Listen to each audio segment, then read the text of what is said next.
Assalamualaikum warahmatullahi wabarakatuh. Perkenalkan, nama saya Fariska Naftalia. Saya dari kelas 12 MIPA 6, nomor absen 13. Kali ini saya akan menjelaskan mengenai spektrum gelombang elektromagnetik. Oke, yang pertama kita akan membahas mengenai pengertian gelombang elektromagnetik. Gelombang elektromagnetik adalah gelombang yang tidak membutuhkan medium untuk merambat. Sifat-sifat gelombang elektromagnetik yaitu 1. Merupakan gelombang transversal. 2. Merambat tanpa medium.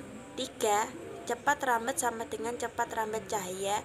C sama dengan 3 kali 10 pangkat 8 meter per sekon. 4. Dapat mengalami pemantulan atau refleksi. 5. Dapat mengalami pembiasan atau refraksi. 6. Dapat mengalami pelenturan atau difraksi. 7. Dapat mengalami perpaduan atau interferensi. 8. Dapat mengalami pengkutuban atau polarisasi, dan lain-lain. Selanjutnya, gelombang elektromagnetik terdiri dari bermacam-macam gelombang yang berbeda frekuensi dan panjang gelombang, namun cepat rambat sama, yaitu C sama dengan 3 kali 10 pangkat 8 meter per sekon. Selanjutnya kita akan membahas rumusnya. Rumusnya gelombang elektromagnetik yaitu C sama dengan lambda F atau lambda sama dengan C per F, di mana cepat rambat gelombang disimpulkan dengan C. Panjang gelombang atau lambda disimpulkan menjadi M. Frekuensi gelombang disimpulkan dengan M. Jadi, frekuensi dan panjang gelombang berbanding terbalik. Artinya, semakin besar frekuensinya, maka panjang gelombang semakin kecil. Macam-macam gelombang elektromagnetik sebagai berikut.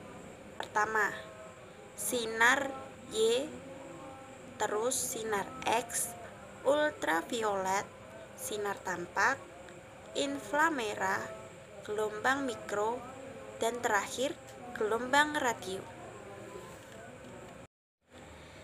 Semakin ke kanan, panjang gelombangnya semakin besar, dan ke kiri frekuensinya semakin besar. Jadi semakin ke kanan panjang gelombangnya semakin besar. Berarti panjang gelombang yang semakin besar yaitu gelombang radio, dan frekuensi yang ke kiri frekuensinya semakin besar yaitu sinar gamma atau sinar Y. Untuk memperjelas, untuk mengurutkan dari lambda kecil ke lambda besar atau dari frekuensi besar ke kecil, maka saya akan memberikan sebuah kata yang bisa kita ingat untuk menghafal, cepat menghafalnya, yaitu kata-katanya Gruti, Rada, Teller, yaitu G, gamma, R, sinar X, U, UV, sinar UV, T, cahaya tampak, I, inframerah, R, radar, gelombang mikro, dan tele itu televisi tentunya, R, radio.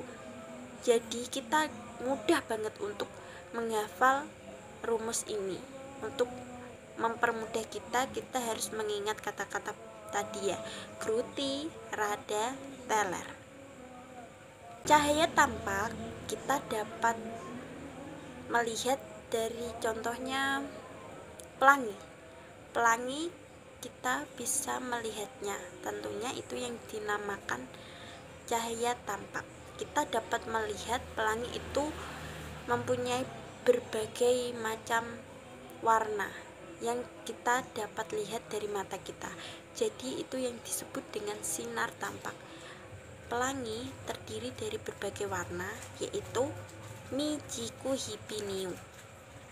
Pelangi yaitu warnanya tadi kan Mijiku Hibiniu. Jika kita balik menjadi Unibihiku Jimi. Frekuensi yang paling besar terletak pada warna ungu. Ciri dari gelombang elektromagnetik itu dia semakin besar frekuensinya, itu dia cenderung menyilaukan. Jadi yang menyilaukan itu terletak pada warna merah. Manfaat gelombang elektromagnetik. Yang pertama, sinar gamma. Manfaatnya: 1. Sterilisasi alat kedokteran. 2. Sterilisasi makanan dan minuman kalengan. 3. Pembunuh sel kanker. 4. Sebagai perunut aliran fluida atau misal aliran PDAM, mendeteksi kebocoran. Dan selanjutnya, pembuatan varietas tanaman unggul tahan penyakit dengan produktivitas tinggi. Selanjutnya, sinar X berfungsi sebagai 1. Fotoongen, 2. RT-scan, 3. Mendeteksi keretakan atau cacat pada logam, 4. Analisis struktur bahan, kelima, memeriksa barang-barang di bandara atau pelabuhan. Selanjutnya kita bahas ultraviolet, berfungsi sebagai cahaya matahari untuk produksi vitamin D, fotosintesis, dan lain-lain. Selanjutnya, sterilisasi produksi induksi. Yang ketiga, pencitraan medis. Yang keempat, alat pengecek keaslian uang. Yang kelima, alat berkode reader. Yang keenam, lampu LED. Yang ketujuh, user. Selanjutnya, kita akan membahas cahaya tampak. Cahaya tampak mempunyai fungsi sama, yaitu 1. Cahaya elektromagnetik yang dapat dilihat mata manusia berupa warna. Tadi saya kan sudah menjelaskan bahwa cahaya tampak adalah sesuatu yang bisa kita lihat oleh mata. Contohnya kita warna kita bisa melihat itu warna kuning, warna apa, mata kita bisa melihatnya. Selanjutnya, sinar inframerah berfungsi 1. Remote control, 2. Foto satelit dari luar angkasa, 3.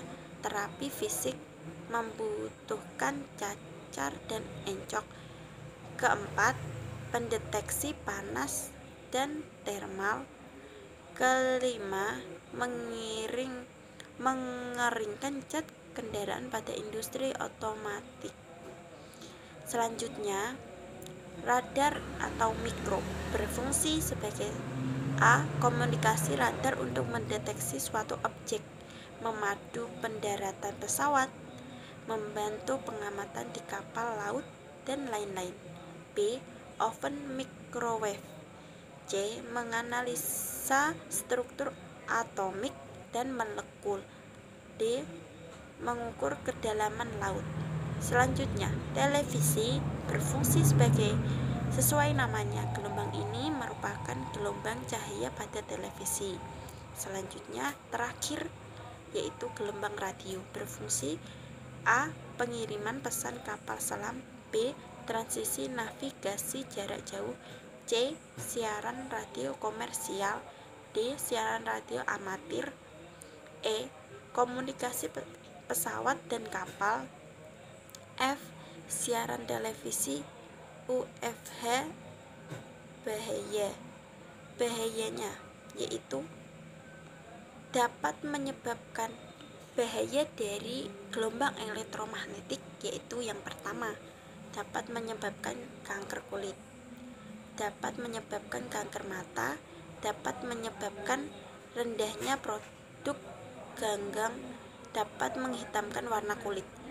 itu dampak dari gelombang ultraviolet.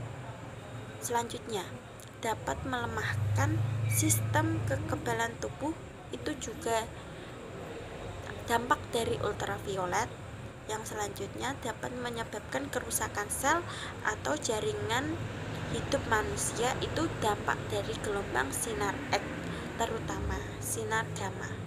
Selanjutnya dapat menyebabkan kemandulan, itu disebabkan oleh gelombang gamma juga. Oke, sekian dari saya. Apabila ada sesuatu yang salah, mohon dimaafkan. Sekian, wassalamualaikum warahmatullahi wabarakatuh.